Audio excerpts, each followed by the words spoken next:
Welcome back to the podcast, ladies and gentlemen. I've got a guest who I connected with through social media, through a post of mine that we'll probably chat about when we get into it. Nick Komodina. He's an entrepreneur for 10 years, personal trainer, opened up own gym at 21 and ran it for 3.5 years, closed it down in 30 days to pursue an online coaching business, scaled that organically to multiple seven figures in about 2.5 to 3 years. Walked away from that to now do what he does now, working with entrepreneurs full-time on self-mastery, business energetics, bridging the gap between spirituality and business. There's a lot of alignment with me and this man, and we've only connected through socials, but a lot of alignment, and I'm really looking forward to hearing this conversation, just hearing your story and where it goes. And Nick, man, thank you for joining me today. Yeah, Lewis, thanks so much for having me, brother. I'm happy to connect and hopefully we can get some good nuggets for your listeners here. Let's do it, man. Like, I guess, man, as always, I generally start with people's stories, and obviously I've only connected with you through socials, man. You've sent me, I guess, a bit of a taster to your story. I'd love to hear from you, man. I guess, who are you, but how did you get to where you are today? Yeah, so I'll condense. But I grew up single mom. Dad wasn't around. We actually grew up in a trailer park. So I do got the old trailer park story. You know, rent was like $300 a month for the space. Very humble beginnings, you know, learning how to save money. And I didn't really have any sort of entrepreneurial business minded people around me, influence around me.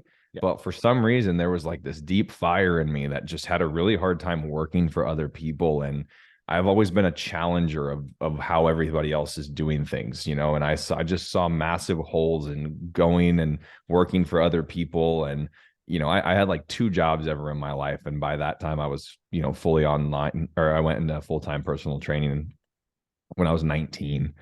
Because I just knew I couldn't work for other people. And I ended up working at another gym with a guy, helped him build his business.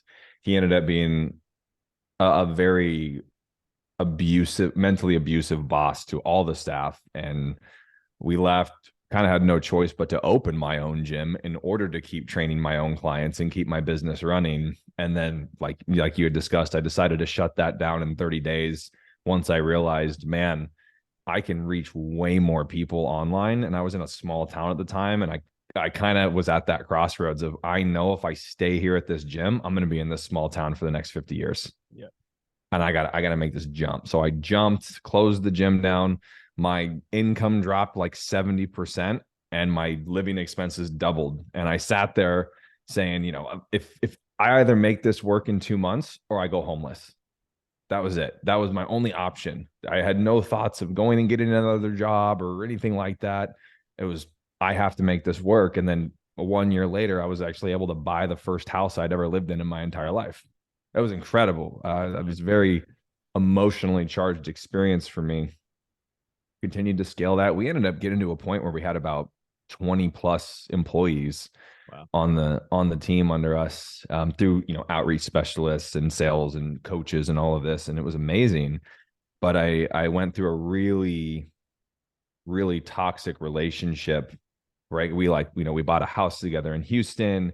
She was a fitness influencer. We moved there for the fitness community, and a lot of really toxic shit happened in that relationship on both sides. And I really lost myself in that. And then I really realized that I had been pushing my fitness business to grow so big out of pure self-hate. It was like a lack of self-worth in the relationship. And so I kept convincing myself, well, if I make it bigger, or if I make more money, if I make even more money, maybe this woman will finally love me and I'll love myself. And it was just this really fucked up thing. And that was when I really first realized the difference between being rich and being wealthy.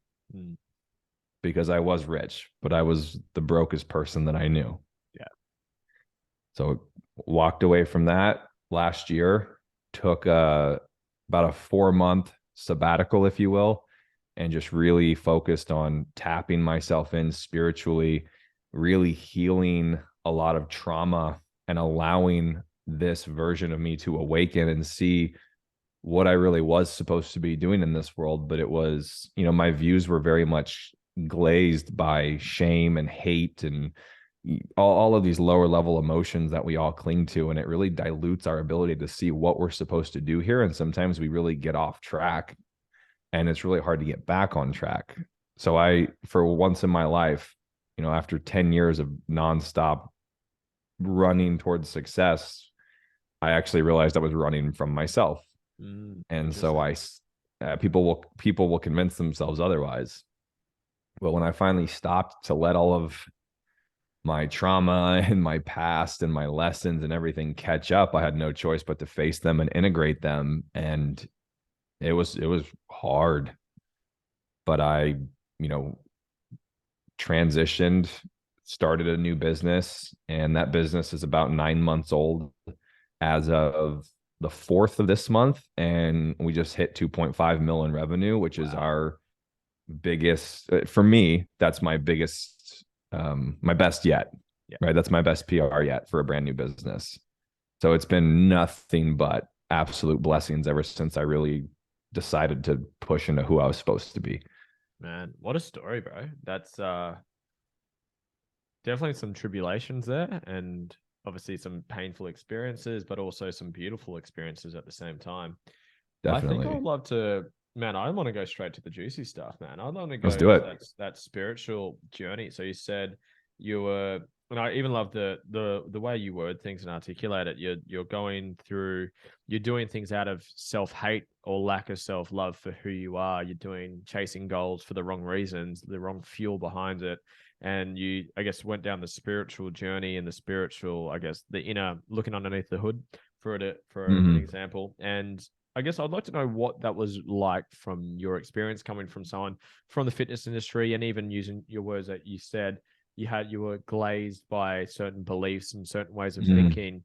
And I find, well, from my experience anyways, is a lot of people, they're so closed off to doing the inner work. They're very closed off to looking into themselves and doing the work that no one really wants to. They want to focus on the achievement, the money, the cars, the accolades, and it's like the internal stuff generally gets pushed to the side or just gets ignored completely. So I'd love to know, I guess, what that journey was like for you, man, as a whole. Like, what made you courageous enough to actually go within it, and then what was it like actually going through that journey? Yeah. Okay. So I think that what might be the best segue here is honestly to almost air a little bit of dirty laundry about my relationship that led up to that point. The relationship started great. Like I said, we bought the house, but I got very overly infatuated with this woman very early on. And it caused me to ignore a lot of red flags. A lot of non-negotiables became negotiable because I hadn't healed other things from my past that allowed me to feel fully worthy of love. And typically you'll cling to somebody who you deem as higher in stature or something. And, I pedestaled this woman. And so I ignored a lot of shady shit. And that opened up a lot of paranoia in me, which made, and, the stoic principle is, the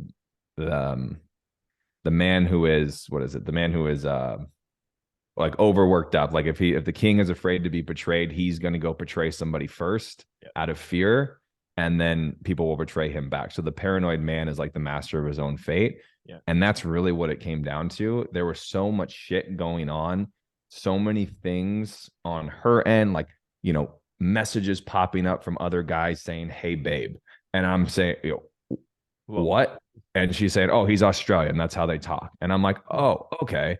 Right. And then like she would send me a video of her singing, and then she would address somebody else at the end of the video, almost like she forgot to edit it. Yeah. And I would just get gaslit over and over and over, and I would just keep justifying it. Oh, okay, I'm being crazy.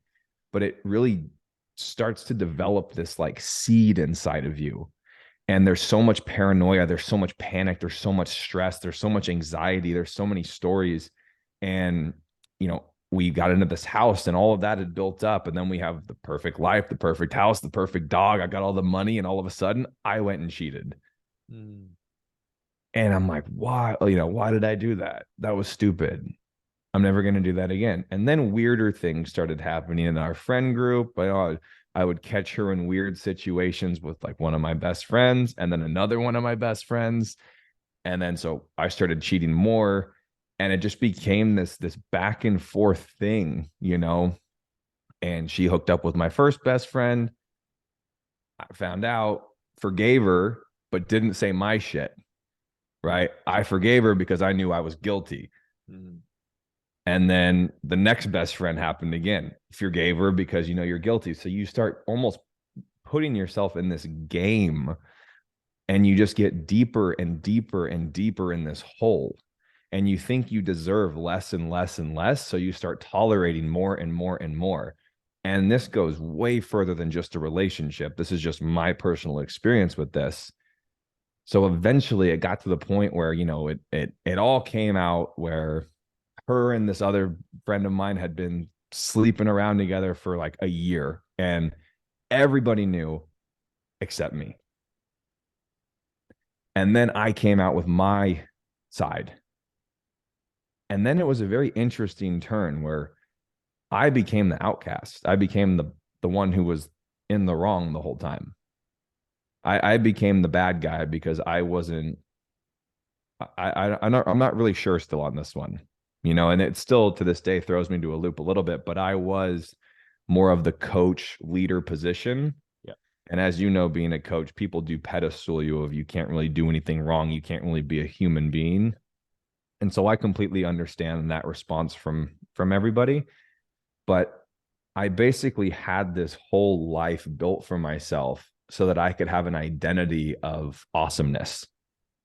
So I had on social media, I had the girl, I had the car, I had like an Acura NSX, it was a $200,000 car. I had a big house, I had all the money. We were just on paper, I had this life, and my identity was tied to that life. So when everything came out, and she said, you know, we can't be together, I didn't know what to do. I was desperate for us to make it work.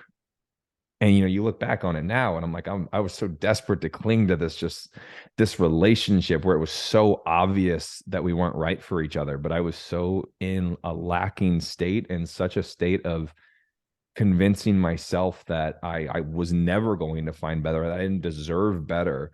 And you know, I think anybody can hear that story and think that like I'm a really fucked up person and she's a really fucked up person and the friends are really fucked up people. But at the end of the day, like it's just a lot of people who were in situations they didn't understand, and everybody acts, it happens, you know. And so they're actually together now and they're like super happy. And I'm like, that's awesome for you guys. But losing that life, and basically overnight having to pack a U-Haul and drive across the country, because I was in Texas. So I drove back to San Diego. And then I started getting extremely attacked on social media. And it really tested. And this is where I started going into the whole of spirituality. And this is where I really had that conversation with myself of, do I want to continue the same cycle in my life? Because this was the third partner I had been with where they had cheated on me. And so obviously I'd brought those traumas into this relationship. And so everything came out publicly about what I did. And then I sat there and I had this choice as a man this time. And I said, do I go inward, silence, let anybody say what they want to say about me? Or do I, you know, get back on that same level and go ruin her life with all of the details as well? Yeah. And I sat and was like, something just told me you need to go in. Like, it's not about any of them. Just, this is the time for you to actually stop this cycle. And so that was the hardest thing I ever did, because I mean, I was getting hate comments. I mean, there's Reddit threads on Reddit threads. There's just all this shit. And the only thing I kept saying was just go in, just go in. And I actually found God in that. I developed a relationship with him. And so as I removed myself from that, it started to become all of these questions of, who am I outside of being this identity that I created for myself? Because I didn't know who I didn't know who Nick was if he wasn't the fitness coach. I didn't know who Nick was if he wasn't the one who everybody went to. Like, everybody called me dad. So I didn't know who I was. And then I realized, well, that's why I'm clinging and staying in a place that I don't belong, because I don't know who I am outside of that place. So I would rather stay in this pain and misery that's causing all parties to act toxically because I'm too afraid of who I am outside of that because I don't know. And when there's the unknown, they say the devil you know is better than the devil you don't. So we'll keep ourselves in the misery because the fear of getting away from that and not knowing what that story looks like is 10 times more terrifying. Yeah. So I don't know if you want to segue off of anything right there real quick. Man, there's a lot of stuff in there, man. I love the level of awareness that you've got. I like the fact that you had that opportunity to maybe fight back. I guess fight back, maybe not the right word, but I No, guess I get it. react back to what had happened from her end. And you just had that, I guess, intuition or that voice telling you this is a time to look within.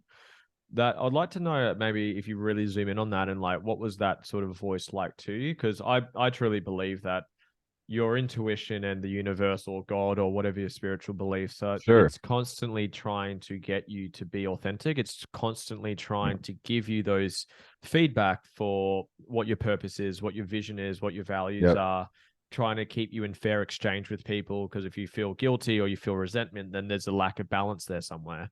But Yeah. the fact that you were conscious enough and open minded to listen to it is fucking beautiful, man. And there's so many people that don't listen to that. And it's the universe will throw you a pebble. If you don't listen, it'll throw you a boulder. If you don't listen, it will send Yeah. you a brick wall. And it's like you Yeah. were conscious enough. Maybe you went through a couple brick walls already, and maybe it was Definitely. time to listen. But I guess I'd like to know if you really zoom in on that. Why were you, I guess, conscious of it firstly, and then Right. and you actually listened to it? Because how many people listening to this is maybe the universe has given you some red flags, some signs, some feedback that you're doing the wrong thing with the wrong crowd. You're avoiding your trauma. You're compensating with Mm, alcohol or whatever you're doing.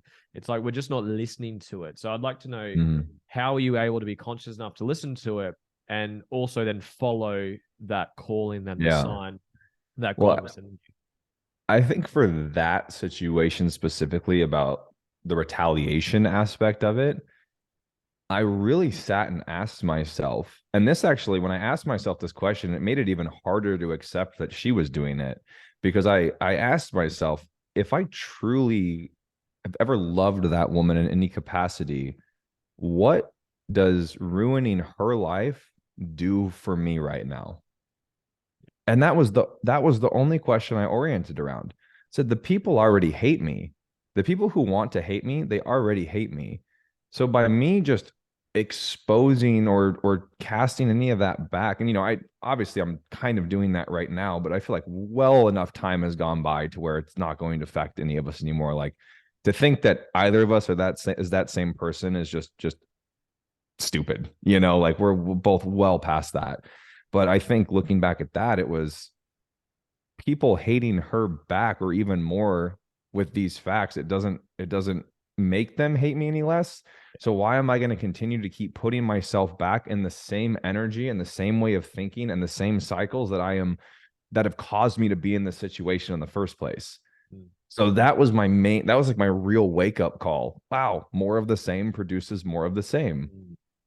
Something that comes to mind is I'm not sure if you're a Peter Crone fan. I'm a big fan of Peter, and he uses his example of the event or the person on which they did something wrong or whatever happened, and the judgment you have towards it is the same energetics as each other, and you attract more of it. So by Right. feeding into it or judging it or participating in it, you're actually attracting more of that back into you. So Exactly. that's why it's standing out how you were able to, you know what, I'm not gonna participate, I'm not going to react. Mm-hmm. It's you use stoicism before, and I just finished a Ryan Holiday book, and it's like Nice. it's having the choice not to. You don't have to react, you don't have to Mm-hmm. respond, you can watch it go by and not have to have an opinion and not have to actually Well, react to it no is so response. beautiful. No response is still a response, Yeah. And it's a very powerful one. I think a lot of times I coach a lot of entrepreneurs on how to speak better to their audience, and people are really uncomfortable with silence. So they'll fill it with uhs when they speak. So the same thing happens in a situation like this. When somebody bashes your character, you are very intimidated by silence. You're very intimidated by seeing that and just sitting by and doing nothing, because you think if you don't immediately react and try to create the new story or get a different narrative out there, then everybody's going to hate you. And I had to really just accept myself. I mean, there are people that will tell you I absolutely changed their lives and they are my biggest fans. And there are people who will tell you that I absolutely ruined their lives and I'm a scam artist and I'm the worst person on the planet. And at the end of the day, maybe they're both right. So if both people can be right, if I can accept that everybody's view of reality or experience of reality is their own personal interpretation of an event, and I realize it really doesn't have anything to do with me, then I stop trying to change their own personal experience and I just change my personal experience. Hmm. You automatically remove the power from people, and not, yes, and not in that like more of an aggressive way, but you remove everybody's power when somebody says, Lewis, you're a piece of shit, and you go, I might be. That's really interesting. I can see how I might be that to you. That was never my intention, but if that's how you feel, like I can see how you could feel that way. A line that comes to mind is the words only hurt you to the level that you believe them yourself. So if that actually does trigger you, you're like, that's good. Fuck, do I actually think I'm a piece of shit? Because if I came up to you and said, Nick, you're a smelly unicorn that is a dumb, silly, whatever, just some silly words, probably not going to hurt you too much. But if I say something in a trauma or a wound of yours that hasn't been healed yet, you're probably going to get the bite back. You're probably going to get the ego show That's good. up. So, yeah, that's good. I'd actually like to go into trauma. You've mentioned that a couple of times. Three of my, I guess, more favorite things to help people with is trauma, depression, anxiety, and they're all things that I think you're well versed in. I think maybe big picture first, and we can maybe dive deep into them. I guess, what's your kind of experience with trauma? Obviously, working through your own stuff, you've used that word a couple of times as you shared your story. Yeah. What is trauma to you, and then how can one start to do some of that inner healing? Well, so trauma is and before I even dive into this, I just want to let any viewer know I'm not a mental health expert. These are all just personal beliefs backed off of my own personal research and personal experience in my life. So if anything resonates with you, take it. If it doesn't, then just go ahead and leave it for whoever's for. I'm not trying to give anybody advice on how to live their life or cure something. Yeah. So for me, trauma is obviously something that happens to you, and you can call it a quote unquote a negative fashion that you hold on to and keep with you going on in your life. So it's a thing that happened to you in the past that you haven't let go of or healed from. And because you still continue to think about it in the present day, it actually continues to keep happening. So what happens when we hold on to the past is that it is in the present, and then we use the past and we keep creating the future. So the past continues to keep showing up in the future. And then we wonder why we keep experiencing the same cycles and the same things and the same anxiety or the same depression or the same reactions to things. Usually it's because, like I said earlier, we're running towards success. How many people do you know that say, oh, I have to stay busy, otherwise I go crazy? I'm addicted to social media. Everywhere I walk, I'm on my phone. Are you addicted to social media, or are you addicted to avoiding yourself in silence because that part of you is catching up and you don't know how to silence it without a distraction? You just gave me goosebumps. The most people they do everything but sit in their own thoughts because they're scary, because your mind is terrifying, constantly trying to heal, but we're not giving it the environment. It's like when we sleep, you've come from the fitness industry. When we sleep, if you've had enough protein, you've got enough good things in your body, that's where your body does a lot of recovery work and a lot of healing. It's like silence is that environment for our mind to heal, but we do everything but do it. We scroll on social media, we work, we have bills, we drink, we party, and we do everything but give our environment to sit in that uncomfortability, to sit through those memories, to sit through those experiences and start to process it. But I think a really important marker to look at here is that we are United States. The United States is the most obese, the most heavily medicated, the most heavily shoot, I just completely lost my train of thought, right? We're the most heavily medicated, the most heavily obese. We basically are the most heavily avoidant escapism culture on the planet. Why do we think that is? Have we ever actually stopped to examine why is the United States a massive height? Like, why are we the most heightened response of obesity, depression, anxiety, suicide, homelessness, right? Poverty. Why are racism, separation, conflict? Why? Well, because we're ran by news outlets. And if you want, I don't want to, turn this into a whole conspiracy thing, but there's a lot more money in people feeling disempowered than there is in giving people the tools to feel empowered. Yeah. Okay. That's why I have a business. I'm in the business of empowering people to take back their lives. And I realized that topics, and this is where, your post actually connected us.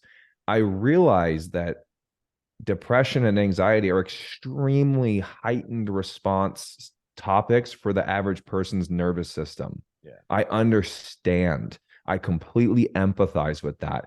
But do we not stop for a second to just ask ourselves why nobody thinks to ask questions about the stimulus in the first place?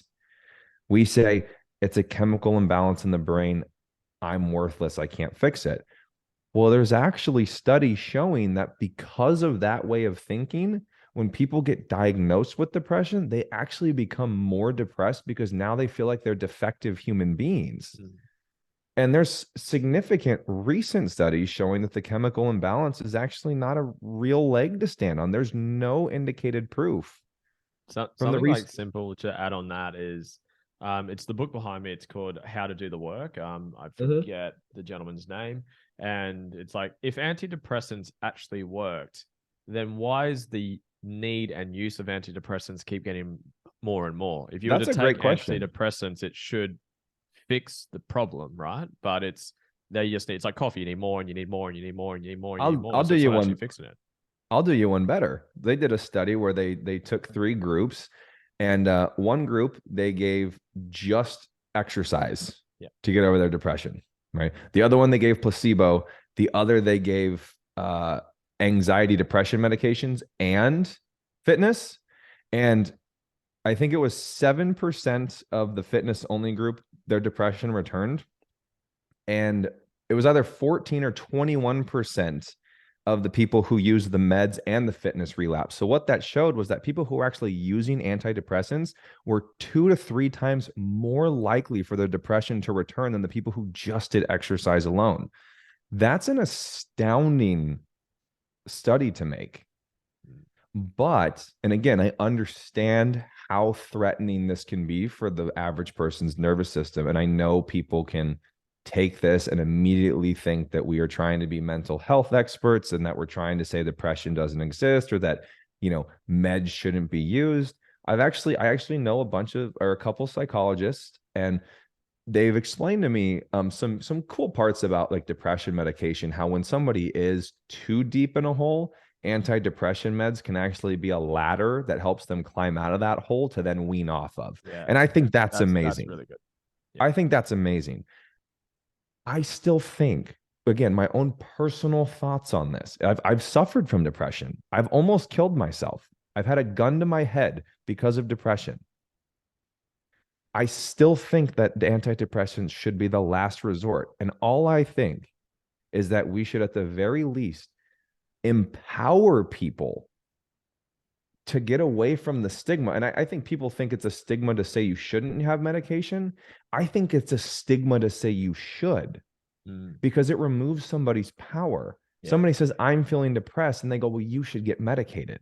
And now they go get diagnosed, and now there's something wrong with them. So when something's wrong with them, what happens? We're disempowered. We feel more helpless. We don't want to get out of bed in the morning. What's the point? My meds aren't working today, so therefore I'm useless. And then this story in the subconscious continues to reinforce itself harder and harder.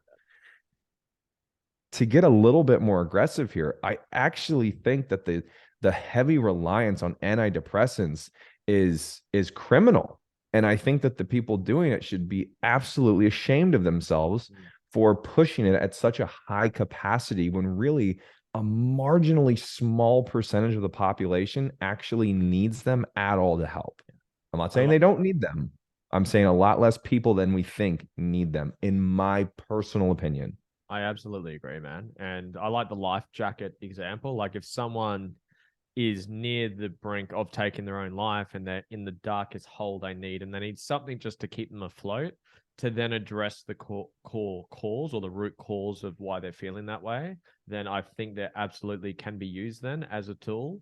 But if you never address the cause of what's coming up and what's causing depression, I use so many different, just like yourself, I throw so many different angles at people to try to get them to click. And sometimes I love the biggest addiction on the planet. It's not drugs, it's not sugar, it's not alcohol, it's problems. And if you're addicted to your problem, if you That's fight for your good. problem, you get to keep it. If Right. you want to keep that depression identity, which you've been given from someone that you pedestal, probably a doctor, which ties into your earlier point, is obviously you're more likely to obviously subscribe to that identity, and we always stay inconsistent with how we see ourselves or define ourselves. So I can appreciate where the how people can get into that position where they wholeheartedly believe it. It's like trying to go against someone who's super religious and they have their beliefs around God and how the world is, and trying to tell them it's the other way. I can appreciate why it is that way.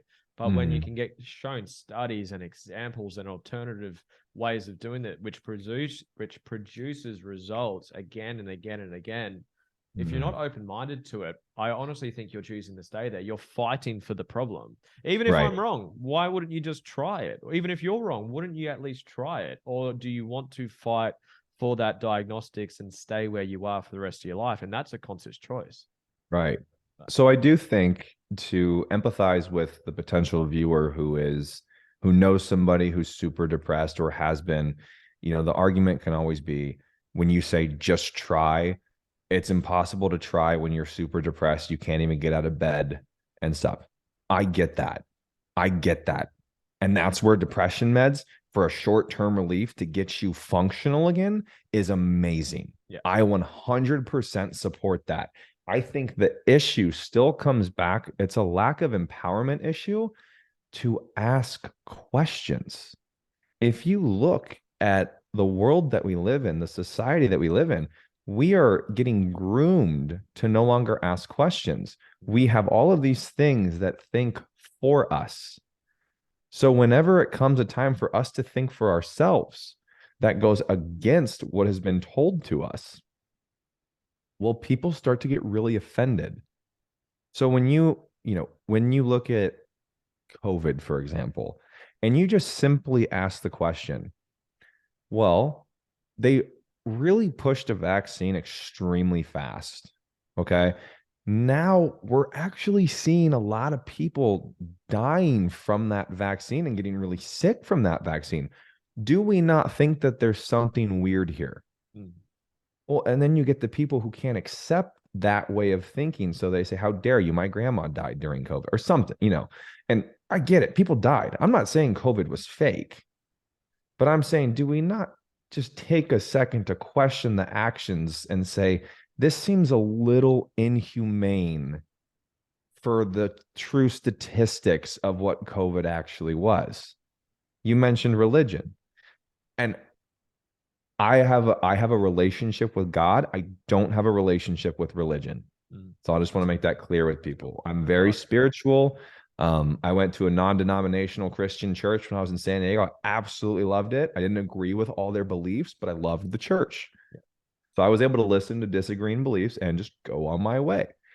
But that in itself is a beautiful trait, man. Like to be able to hear opposing opinions and be open-minded to it and be okay listening to it. It's such a beautiful trait. Yeah. Well, you go to church and they're like, hey, if you're gay, you're wrong. And I'm like, I don't really believe that. Yeah. I just don't. I think that if two people want to be gay, then that's amazing. Yeah. Like, I don't want to be gay. I don't. I love my girlfriend very much. But I'm not going to sit here and tell somebody, hey, because there's a written book that has been altered by men for the last thousands of years says that you can't be gay, that I think you should go die. Like, I'm not going to do that. But so you ask a couple questions of religion, just like that one about the Bible. Well, the Bible says it. Well, hasn't the Bible been passed down for thousands of years with men, not God, men making revisions to it? do we not think that some things have been lost and biased? If God is God and he is the creator and controller of everything and nothing can, battle God, well, how can the devil exist? It's these questions that you're not allowed to ask. How would you empower someone to, whether it's through questions, and maybe you can give some examples of questions, or maybe other Sure. things as well, of how to empower them around mental health? So if someone right now, and I like what you keep doing, is like there's, for anyone that's listening, this is not by any means an attack or a invalidation of where you are. It's hopefully an opportunity to empower you and Exactly. to look within and Exactly. ask some right questions and maybe look for some alternatives. What would you say to those people that right now they're open-minded enough to listen? Obviously, they wouldn't make it this far in the podcast probably if they Right. weren't. So they're here right now, they're listening, they're like, you know what, I want to start to maybe look for other ways and ask the right questions and empower myself, take my power back. What would you say to them? What would you give them, questions or some strategies or some tools? What can they do? Yeah. So here's the thing. The language that we speak to ourselves is so important. Our subconscious is like a soccer dad. He's like super literal. You know, when the dad, you say, "Hey, can I go to the bathroom?" And he says, "I don't know, can you?" And you're like, "May I?" He says, "Yeah, go ahead." Like our subconscious works the exact same way. It's very literal. So for anybody listening right now who is like, you know what, I do want to empower myself and I don't know how to start with my language, shoot me a DM. I did like a 2-hour deep dive call in my mastermind on language. I will send it to you for free if you DM it to me. I'll just send it to you. Epic. Watch it, work on your language, and watch how different your reality is in 24 hours. Wow. So let's look at it like this. Coming from somebody who's currently struggling with mental health, maybe you have chronic anxiety, you have chronic depression. Okay.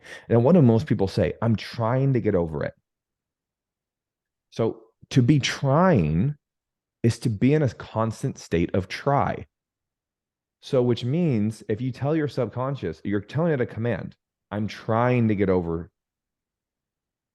Well, now your subconscious is going to keep pushing, getting better further and further away so you can keep trying. Because the second you pull yourself out of the hole, you're out of the hole. You're no longer trying to get out of the hole. Yeah. It's a very interesting word game. There's an even, if you wanted to really get different, say which one sounds better to you out loud, like I want love, I have love, I choose love.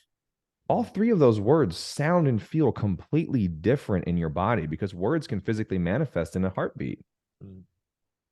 So I think when it comes time to ask yourself these questions to empower you, what are depression and anxiety when we boil them down? Well, they're kind of an emotional state of being.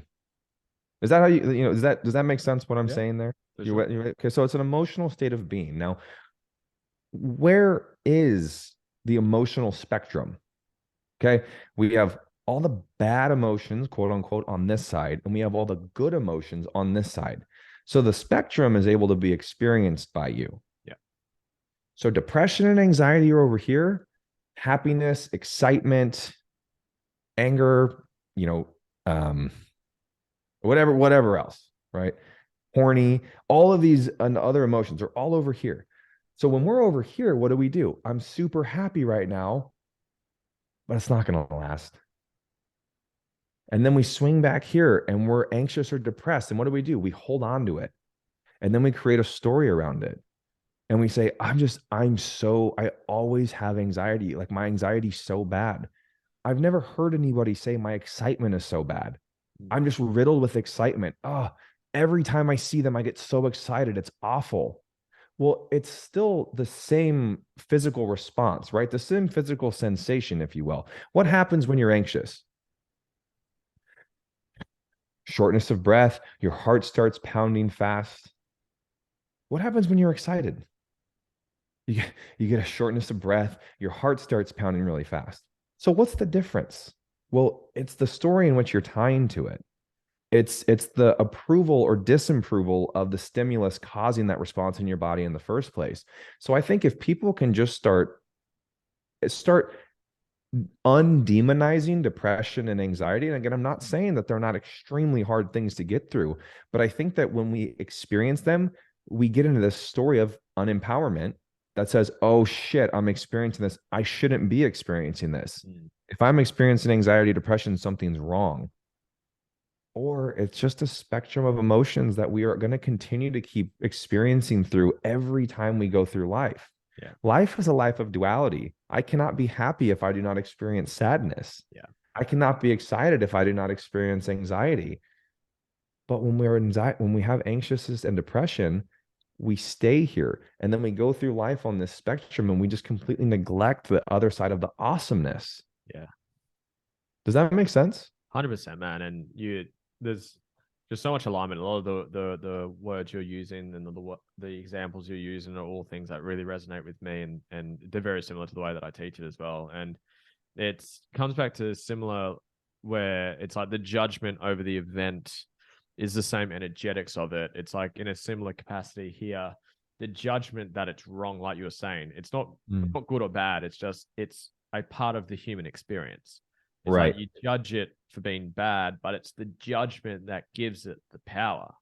What if it's like, I felt anxious today and that's okay? I felt depressed today, that's okay. I also felt happy today, I also feel excited today, and that's okay. And it's like, it's just not giving the power by judging it. Because if you deem something is bad, and then when you experience it, you've now done something wrong, and therefore you're a shit person, and therefore you beat yourself up, and then it's like that's when the cycle kind of comes into it. Right. So I like that it's a spectrum. It's good and bad. It's like those are just labels. Call it positive or negative, which are both positive and negative. When I'm really anxious, I'm really fucking prepared. When I get anxious in social settings, I'm really planned ahead. When I'm really anxious, early days in business, check the bank account and there's not much money in there to pay the bills, you get anxious and it makes you go fucking work. It's like there's a benefit of it. So I will just expand on that just for the sake of, because we're in such a hot topic, I think it's important to just like give everybody the same spectrum, because there's the fight or flight or freeze, right? Yeah. So when you're anxious, there are people who can push forward. There are people who will completely retreat, and there are people who will just completely freeze. So I think that it's really important for people to self-regulate. What is the response of my nervous system right now when I experience these things? Do I fight, flight, or freeze? Because you can rewire that. You can. It's just conscious effort. So I just want to, I'm just trying to be very careful of the words that we're speaking, because I know this is such a triggering topic, and I want people to be able to, I want anybody listening to not just immediately reject us and what we're saying, because I do think there's a lot of really quality help in here for you. So I just want to make sure that you guys all know, I'm trying to keep us as gentle as possible while we're being very triggering. So I hope that's being 100%. received. It's something I've really enjoyed about hearing you speak, is you'll say it in a particular way, but then also frame it in a really compassionate way. So, man, it's a beautiful balance. Just for time, I think we've got about 5-10 minutes left, man. Anything other in terms of tools and so I just empowerment. I love the word, and you use it a lot. Yeah. Do. Empowerment's what I do for a living. I love it, man. So how else would you empower just anyone that's listening? Because I believe everyone experiences depression. I think everyone experiences, and again, I still doesn't do. have it, experiences it. Still do. Yeah, perfect. Same. And yeah. So in just empowerment, if you're just to go down that rabbit hole a bit more, I guess obviously be conscious of the words that you're using, start to improve your levels of consciousness. I know that's a kind of a big rabbit hole in itself, but I guess more tools or more just recommendations or advice for people to empower themselves more. I think that anybody here listening right now should, if you choose to want to walk this path of actually getting better, you have to realize there's gonna come resistance from the people around you who don't think this way. And I think the most dangerous thing you can do when trying to improve this for yourself is by asking other people advice who are not in the same state at which you're trying to get to. Because a lot of people are unconscious and they don't know how to facilitate somebody with emotion anymore. You see this in abusive relationships. The woman has emotions and the guy's like, hey, stop being so emotional, because men don't understand the capacity of how to hold space for emotions. That's everywhere. So when you have emotions, what do? Medication. The boy is super rowdy in class because he can't pay attention. Medication. We've lost touch with that. So don't rely on the society that's lost touch with that to help you, because you're the only one who can help yourself. So I think that the best thing you can do for yourself is to look at yourself in the mirror and ask yourself the right questions, because all the answers that you need lie in the questions that you ask. What's And some when questions that they can ask? I think that comes down to the person. Your subconscious is really powerful. It's an answer machine, which means any question you ask it, it's going to answer whether you consciously reject it or not, right? If I ask everybody right now, right, what's the color of my shirt? Even if you don't answer it out loud, your subconscious is like tan.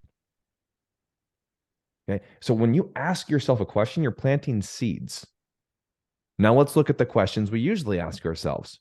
Why me? Why can't I get better? Why does this suck so much? Why am I so weak? Why am I not enough? So I want you guys to ask yourself, the number one question to ask is, what if I could? That's it. What if I could? And then just genuinely ask the question, what would my life look like and feel like if I wasn't identified with this feeling? Because your subconscious will start to create that life for you. And you can test drive the car. You can actually imagine it. Can you imagine what your life looks like if you wake up and you don't feel that? I've been here. You don't feel that 100-pound plate on your chest that's keeping you out of bed. You don't roll out of bed and your back feels like it's going to break because you're holding on to all this dense energy. Just ask yourself, what would my life look like? But I think that I can't give those questions because people have to realize that everything they need is up here and in here. And the second that you realize that these medications numb you from that, you realize why you feel so disconnected. And I mean that with so much fucking love in my heart.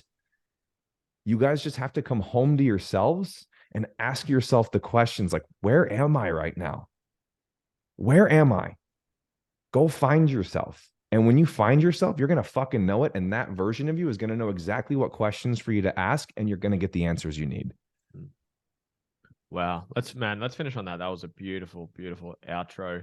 Man, this is a beautiful conversation. I can see us have many of these conversations. Yeah, definitely, man. I think there's a lot of impact here and a lot of value here. And I think we're just honestly scraping the surface because, man, there's definitely I wanted to go into vulnerability. That's something that stood out for me when you were sharing your story, man. I think that's such a strength of people to have, is the strength to be vulnerable. So maybe again in the future. But I guess to wrap this up, man, for anyone that wanted to reach out with you, connect with you, that masterclass option that you offered or anything else, where can they find you? How can they connect with you? Yeah, no problem. So my Instagram is Nick Komodina. And then I just started a TikTok. I have a TikTok and a YouTube channel. Those are both Nick Komodina _official. Yeah. That's all I am on. You won't really find me anywhere else. But yeah, if any, I'm mostly for connecting with my people. I'm mostly on Instagram. So if you guys want to message me on Instagram, you want the recording of a class that I did on language, let me know about the podcast. I'll send it to you guys for free. I'm happy to support you. I'm happy to get you guys as empowered as I can. Awesome. That's beautiful, man. Man, thank you for your time. This has been a beautiful conversation. For the listeners, thank you for getting all the way to the end. If you got value from it, like it below. Send it to a friend, though. Who do you know that would get value from this and could empower them? Send that to them. And guys, Nick, thank you for your time, man. I really appreciate it. Thanks, brother.